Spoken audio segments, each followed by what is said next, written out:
নতুন আরেকটি ভিডিও নিয়ে হাজির হয়ে গেলাম। তবে মূল ভিডিওতে যাওয়ার আগে অবশ্যই মুন্নি চ্যানেলকে লাইক সাবস্ক্রাইব করতে ভুলবেন না, কিন্তু অবশ্যই মুন্নি চ্যানেলকে লাইক সাবস্ক্রাইব করে মুন্নি চ্যানেলের সাথে থাকবেন। তবে আজকে যে ভিডিও নিয়ে আসছি এটা হচ্ছে আমার জীবনের সবচেয়ে করুণ কাহিনী। প্রথম 12 বছর বয়সে আমার প্রথম বিয়ে হয়। বিয়ে হওয়ার পর সেই স্বামী আপনার নেশা করে, গাঁজা খায়, বাবা খায়, সব ধরনের নেশা করে। বিয়ের 1 বছরের মাথায় তাকে আমি ছেড়ে দিই। ছেড়ে দেওয়ার পর 1 বছর পর আবার বিয়ের 1 বছর পর আবার দ্বিতীয় বিয়ে করি। দ্বিতীয় বিয়ে করার পর সেই ছেলে হচ্ছে চোর, জাত চোর, মানে যাকে বলে আপনার জাত চোর। জাত চোর মানে তার বংশগতই হচ্ছে চোর। একটা ছিল নেশাখোর, পরেরটা হয়েছে জাত চোর।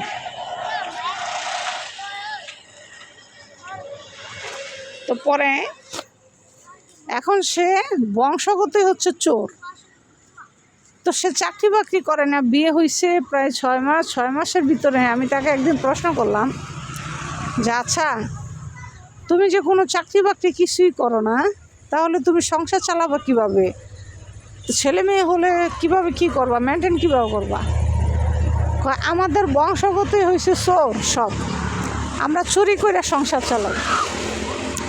এই কথা শুই না আমি মানে ভয়ে আতঙ্ক হয়ে গেছি। বিয়ের 1 বছর পর এটাও দিলাম ছাইরা। বিয়ের এই 2টা করলাম বিয়ে। 3 মাস পর আরেকজন আসলো আপনার অনলাইনে, এক ছেলের সাথে পরিচয় অনলাইন জগতে। সেই ছেলে বিয়ের 2 মাস না যেতেই তার পরিচয় বের হলো। সে অনলাইন জগতের মেয়েদের সাথে প্রেম করে, ভালোবাসা করে, বিয়ে করে। এটা হচ্ছে তার হ্যাবিট, এটা হচ্ছে তার চরিত্র। 2, 4, 5 মাস রাখে। ওই মেয়ের জৈবন টৈবন সব কিছু খাওয়া শেষ হয়ে গেলে তাকে রাস্তায় ছুঁড়ে ফালায় দিয়ে সে আবার বিয়ে করে। অনলাইন জগতের আরেক মেয়ের সাথে রিলেশন করে বিয়ে করে। এই হলো আমার 3য় বিয়ে গেল। 4র্থ বিয়ের সময় এমন একটা ছেলের সাথে আমার পরিচয় হলো।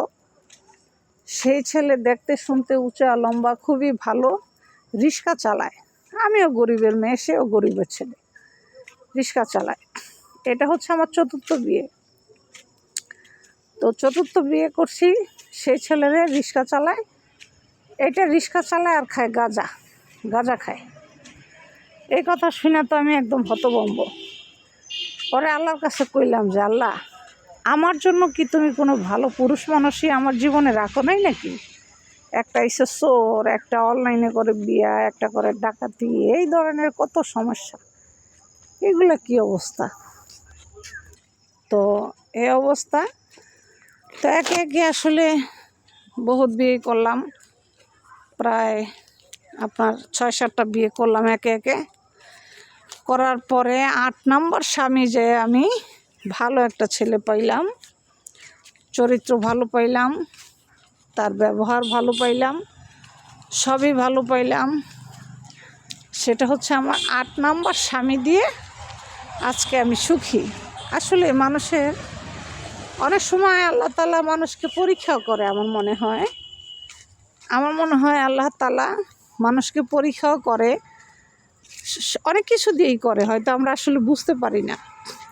দেখেন একে একে 8টা 9টা বিয়ে করলাম, প্রায় 7-8টা বিয়ে করলাম, সুখের মুখ দেখতে পারলাম না। ভালো আছেন? সুখের মুখ দেখতে পারলাম না। লাস্টে 8 নম্বর স্বামীর কাছে যাইয়া এখন আমি মনে হচ্ছে আমার কাছে যে আমি একদম জান্নাতে আছি। বুঝছেন, আমার স্বামীটা এত ভালো। এই যে 6টা বিয়ে 7টা বিয়ে করলাম, কারো ঘরে কিন্তু আমি কোনো বাচ্চা নেই নাই। এখন আমার 8 মাস বাচ্চা পেটে আমি মা হতে চলেছি। সবাই দোয়া করবেন। আমার 8 নম্বর স্বামী দিয়ে আমি আলহামদুলিল্লাহ অনেক ভালো আছি। আর আমার 8 নম্বর স্বামী আমাকে অনেক ভালোবাসে। আমার 8 নম্বর স্বামীর এরকম পরিচয় দেওয়ার মতো কিছু নাই।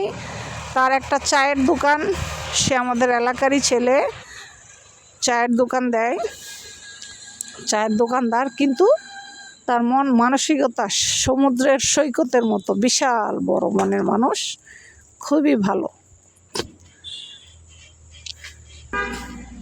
তো মানুষের আসলে ভাগ্যে বহুত কিছুই ঘটে, আসলে আমরা ঘাবড়ে যাই।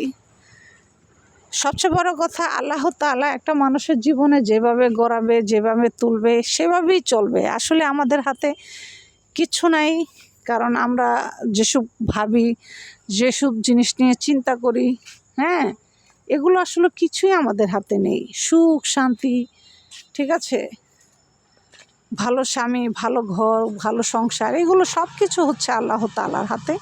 এগুলো আসলে আমাদের হাতে কিচ্ছু নাই। এটা হচ্ছে সবচেয়ে বড় কথা, মানতে হবে, ঠিক আছে, মেনে চলতে হবে। তো এখন আমি আমার 8 নম্বর স্বামী দিয়ে আলহামদুলিল্লাহ অনেক ভালো, আপনাদের দোয়ায়ও ভালোবাসায়। তবে এই জীবন কাহিনীটা আসলে আমার না, এই জীবন কাহিনীটা হচ্ছে আমার বান্ধবীর, আমার না এই জীবন কাহিনী। ভিডিওটি ভালো লাগলে অবশ্যই লাইক সাবস্ক্রাইব করে মুন্নি চ্যানেলের সাথে থাকবেন। আজ এ পর্যন্ত, ভালো থাকবেন, আল্লাহ হাফেজ।